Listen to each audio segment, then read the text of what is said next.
अस्सलामुअलैकुम वरहमतुल्लाहि वबरकातुहू।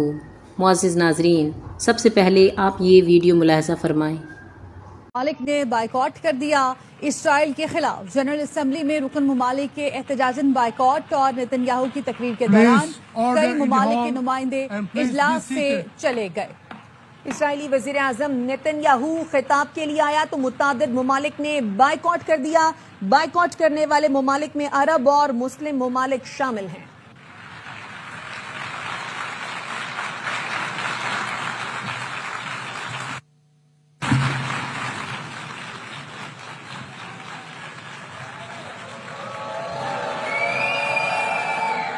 Please order in the hall.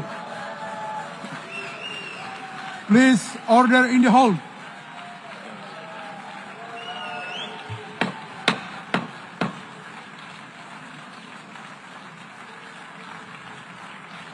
Please order in the hall.